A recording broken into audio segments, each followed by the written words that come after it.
Bhopal is located in the central regions of Madhya Pradesh, India.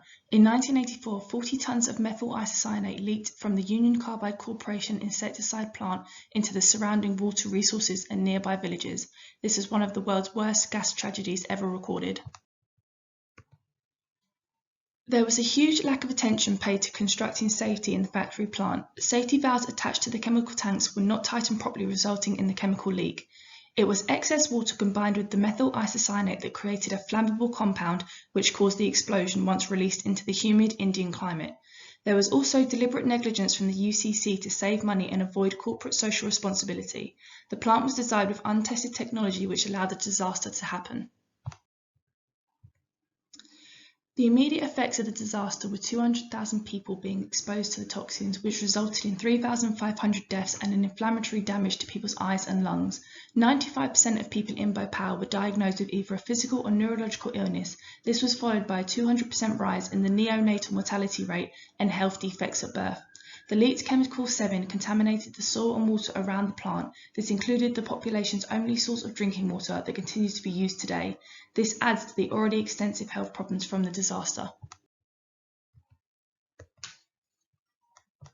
ये पहले दिन से ही सरकार ने कंपनी को सपोर्ट करना शुरू किया था और उसके बाद धीरे धीरे जब सरकार को लगने लगा कि इसकी आवाज़ बहुत ज़्यादा उठ रही है और जनता इसके खिलाफ है और जनता के सामने भी उन्हें अपना चेहरा दिखाना है, तो थोड़ा सा सपोर्ट करते थे गवर्नमेंट कि नहीं हम रोज़गार दे रहे हैं, इलाज दे रहे हैं, मुआवजा दिलवाएंगे, ये बातचीत थी। लेकिन अंदरूनी तौर से 3 दिसंबर से ही सरकार यूनियन कार्बाइड का बचाव कर रही थी। उसके बाद नया मालिक यूनियन कार्बाइड का डाउ केमिकल जब आया, उसका पूरी तरह से हमारी भारत सरकार ने और राज्य सरकार ने बचाव किया।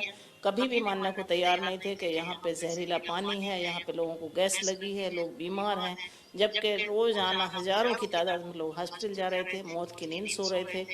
एक ही दिन में 8,000 से ज़्यादा लोग मरे थे, लेकिन सरकार को उसके ऊपर कोई असर नहीं हुआ और कंपनी को बचाने के लिए उस दिन से लेकर आज तक पूरी ताकत लगाई कि भारत सरकार कंपनी का सपोर्ट करे, क्योंकि उनके पास पैसा है। भारत सरकार पैसा चाहती है, नागरिक की कोई वैल्यू नहीं उनकी नज़र में। तो ये तो हम उसी दिन से समझ रहे हैं। The previous video shows the anger from the survivors towards the Indian government as they are being denied justice and a life of dignity.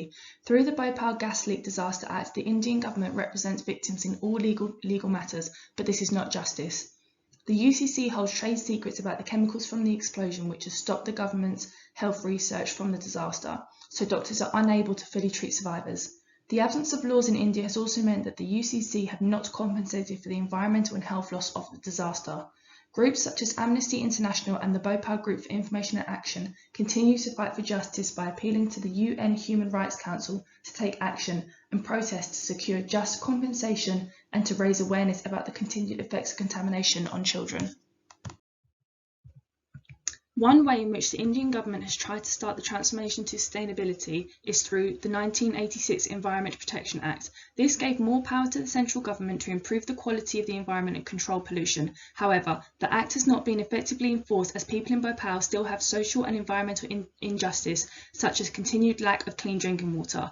In contrast, education has been a primary driver to help understand the fight for sustainable development to mitigate Bhopal from happening again. The use of education assists the adaptation to social change as it encourages a conversation of the environment through Bune Vivir, which applies indigenous knowledge to the environment adaptation strategies. Further focus of environmental government is needed to explain social and economic development linked with sustainability, creating an impetus for widespread social change and to mitigate the lasting effects of Bhopal. Since the disaster, there has been several laws introduced to start the just transformation to sustainability for Bhopal and India as a whole. Education has been the best method in driving social change and conserving the environment, but there is still injustice decades later, such as little compensation for the survivors. Therefore, it can't be said that there has been a just transformation to sustainability. Even though the transformation has begun, more needs to be done to focus on social change and to address the inequalities that have arisen from Bhopal.